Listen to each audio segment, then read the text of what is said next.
All right, a lot of people going to auctions this weekend, and they all want to know from the real estate agent, what is the reserve? We're going to give you some auction facts, tips, and tricks. Stay tuned.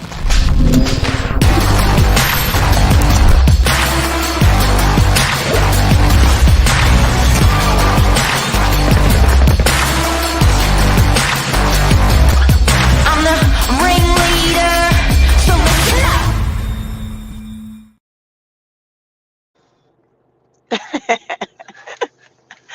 Oh, goodness gracious me. Good morning, guys. We are going to give you some good little tips this morning. And also, we want to talk about what is an auction reserve. It might seem like an obvious thing for a real estate agent, but obviously it's not obvious to prospective buyers who ask agents often, what is the reserve price? What do we do with that question, Mark? You can't ask that question. You can't ask that question, We can't guys. tell you that answer. No. You can't. No, that's the right. whole purpose of the whole auction. It's the crux. Yeah, it is. So what's a reserve price, guys? A reserve price is the minimum amount a vendor will sell for at auction. Let me say that again. It's the minimum price a vendor will sell for at auction. It is a confidential price that is only known between the agent, the auctioneer, and the vendor. Confidential.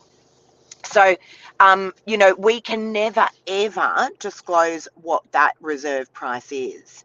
Now, often during a campaign, you will see things like auction guide. That auction guide price is there to guide you. And I always say to buyers, we always have on hand, Mark, at our open homes, recent sales or comparable sales to a property that also can assist the buyer to be able to understand where the value may sit in the current market for a particular property. Now, I can understand a buyer thinking it's the same thing, the auction guide and the reserve price. And it's actually not. No. So the auction guide. That's a really important point. Yeah, and I can see it, like just in the language, like it's all same. Yeah. But the auction guide is there based upon where the owner and the agent see fair value for the property based on sales in the area. So based on the sales in the area, the guide for this property is X.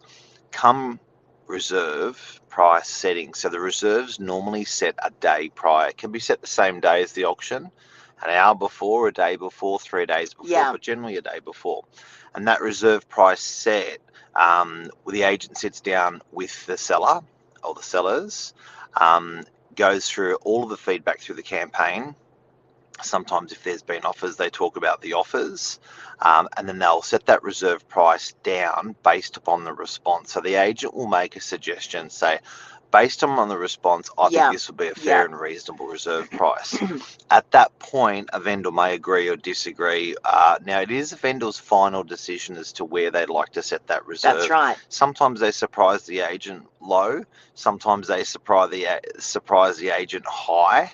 But the agent's duty is to report back that feedback from the campaign, good or bad, and say, look, this is where I think it's a little bit of pinning the tail on the donkey. Yeah, it is. Now, I'll tell you where I see things go a little bit pear-shaped with these auction campaigns. And as Mark just mentioned, we as agents sit with our vendors and explain to them that this is the potential bidders that may be coming along on the day. I always go through, these are our hot potential bidders that may come along.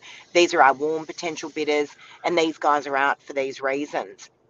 And then we'll discuss pricing. Where does the market see value in the property, and what has the feedback been throughout the campaign?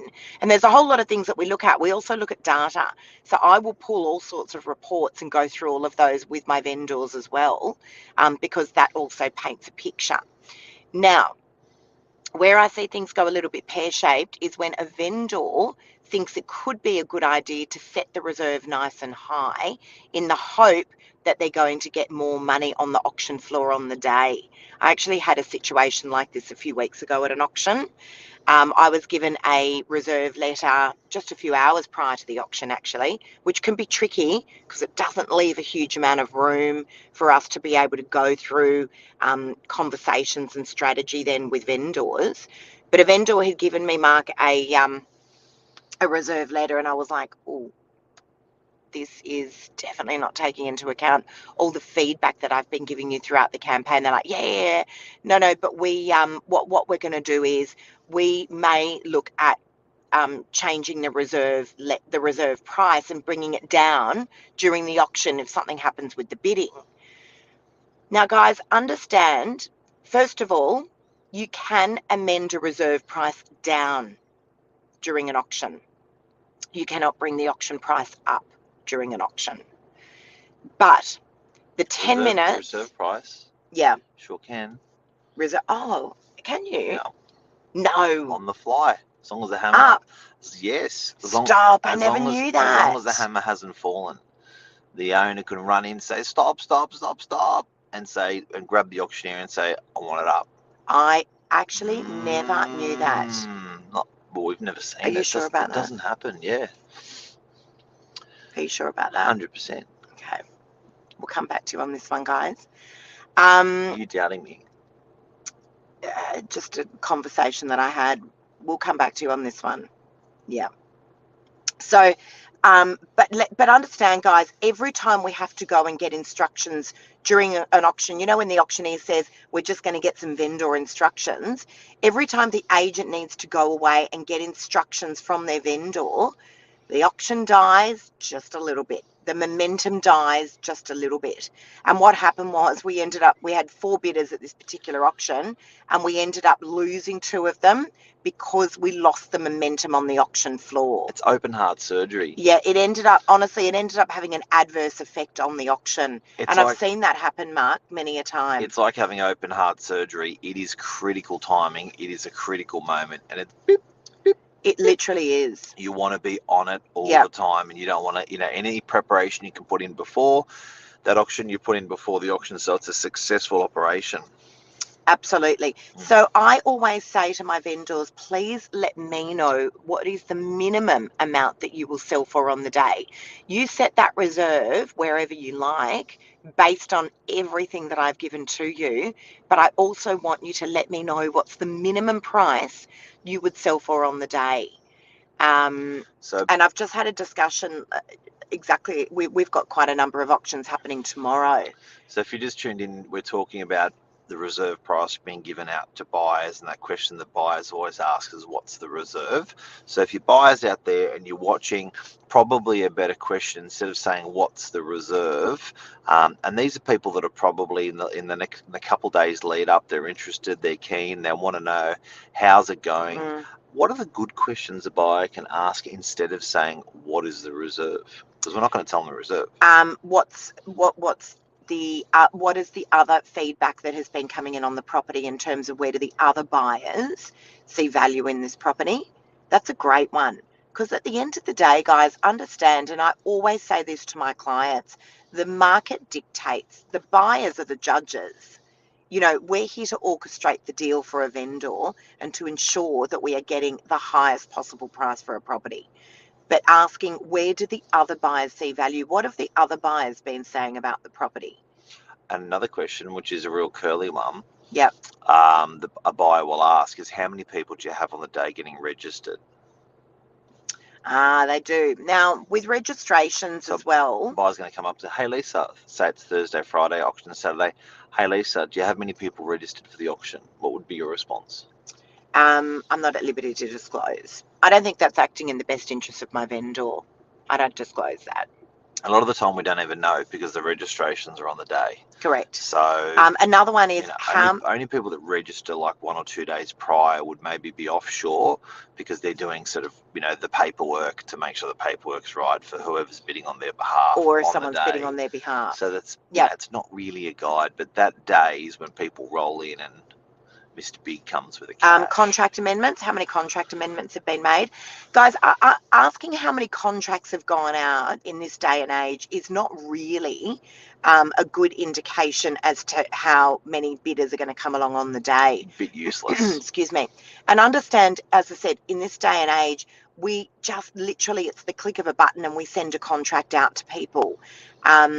We used to have to print out hard copies and we'd have to, go and quickly deliver them around. That was a much better indication. Yep. But these days I find sometimes buyers don't even know why they're asking for a contract of sale. Yeah. Would you agree? Yeah. It's somewhat of an indication. The contract's 200 pages. A lot of them are standardised pages, and a buyer generally doesn't know the difference between one page to the next. Yeah. And if they do want to find out exactly what it all means, they send it to a lawyer. A lawyer may charge them a couple of $100. So I think the big thing that, as a buyer, what are the other quick, clever questions that someone can ask in the days prior? So what we're suggesting is the question of what's the reserve when a buyer's asking. Have many people replace it with the question of have many people asked for an extended settlement? So these can be somewhat, I guess, trick questions. Because, an agent could turn around and say, yeah, no, we've had quite a few people ask. And then you're going to know that there's quite a few people that are going to be coming along to that particular auction. In terms of deposits as well, this is another one that comes up a lot. So a standard deposit on the day, if you are the successful purchaser at an auction, ordinarily is 10%. You can, however, request, these days we see lots and lots of 5% deposits. In fact, we probably see about 95% of 5% deposits as opposed to 10%. Yep. However, you can request any deposit you like, and if the vendor agrees, then that will be acceptable on the day. But you must have had those requested amendments put through your solicitor in preparation for the auction day. So don't just assume, guys, that you can come along with your $100,000 deposit on the day. If it hasn't been approved, you're going to find yourself in a world of pain. So that is the reserve price letter chat. Friday frenzy. We do also talk about your week, my week, what happened. It's a bit of a looser session.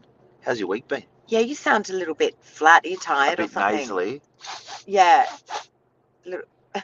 little bit flat this morning, Mark. Really? Yeah, we went out last night for didn't we? We went out for dinner.